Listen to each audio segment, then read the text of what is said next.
ಇದು ನೀವು ಕೇಳಿದ ಕಥೆಯಾದ ಹೈದರಾಬಾದ್ ಎಂಎಂಟಿಎಸ್ ಘಟನೆ ನಿಜದ ಹಿಂದೆ ನಡೆದ ನಾಟಕ ಎಂಬ ಕಥೆ ಶೈಲಿಯ ಕನ್ನಡ ಕಥಾ ವಿವರಣೆ. ಎಂಎಂಟಿಎಸ್ ರೈಲಿನಿಂದ ಬಿದ್ದಂತಹ ಸುಳ್ಳು ದೂರು ಮತ್ತು ಸಿಸಿಟಿವಿಗಳ ಸತ್ಯವಾಣಿ.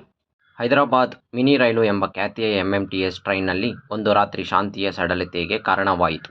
ಮಾರ್ಚ್ 23ರಂದು ರಾತ್ರಿ 23 ವರ್ಷದ ಯುವತಿ ಮೆಡ್ಚಲ್ಗೆ ಹಿಂತಿರುಗುತ್ತಿರುವಾಗ ತನ್ನ ಮೊಬೈಲ್ ದುರಸ್ಥಿತಿ ಮಾಡಿಕೊಂಡಳು.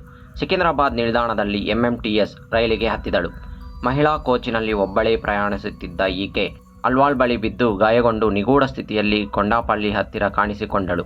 ಅವಳು ಆಸ್ಪತ್ರೆಗೆ ದಾಖಲಾದ ಬಳಿಕ ಪೊಲೀಸ್ ಠಾಣೆಗೆ ನೀಡಿದ ತನ್ನ ಹೇಳಿಕೆಯಲ್ಲಿ, ಒಬ್ಬ ಯುವಕ ನನ್ನ ಹತ್ತಿರ ಬಂದು ಲೈಂಗಿಕ ತೊಂದರೆ ನೀಡಲು ಯತ್ನಿಸಿದ, ನಾನು ತಪ್ಪಿಸಿಕೊಳ್ಳಲು ಚಲಿಸುತ್ತಿರುವ ರೈಲಿನಿಂದ ಹಾರಿದೆ ಎನ್ನುತ್ತಾಳೆ.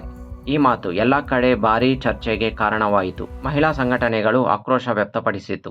ಆದರೆ ಈ ಘಟನೆಯ ಹಿನ್ನೆಲೆಯಲ್ಲಿ ಇದು ನಿಜವೊಂದರ ಸುರುಳಿಯೂ ಹೊರಬರುತ್ತಿತ್ತು. ರೈಲ್ವೆ ಪೊಲೀಸರಾದ ಚಂದನಾ ದೀಪ್ತಿ ನೇತೃತ್ವದ ತಂಡ 300ಕ್ಕೂ ಹೆಚ್ಚಿನ ಸಿಸಿಟಿವಿ ಕ್ಯಾಮೆರಾ ದೃಶ್ಯಗಳು ಪರಿಶೀಲಿಸಿ 120ಕ್ಕೂ ಹೆಚ್ಚು ಶಂಕಿತರನ್ನು ಪ್ರಶ್ನಿಸಿತು. ಆದರೆ ಯುವತಿಯು ಹೇಳಿಕೆಯಲ್ಲಿ ಹೇಳಿದಂತೆ ಯಾವ ಯುವಕನೂ ದೃಢಪಟ್ಟಿಲ್ಲ.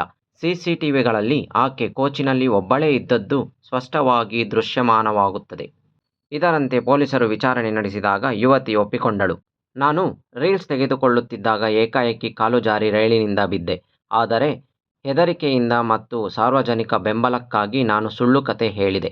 ಅದೊಂದು ಸುಳ್ಳು ದೂರು. ಒಂದು ರೀಲ್ಸ್ಗಾಗಿ ಅವಳ ತನ್ನ ಜೀವನವನ್ನು ಅಪಾಯದ ಮಾರ್ಗದಲ್ಲಿ ಇಟ್ಟಳು. ಸುಳ್ಳು ಆರೋಪದಿಂದ ಜನತೆ, ಪೊಲೀಸರು, ಮಾಧ್ಯಮಗಳು ಎಲ್ಲರೂ ದಾರಿ ತಪ್ಪಿದಂತಾಯಿತು.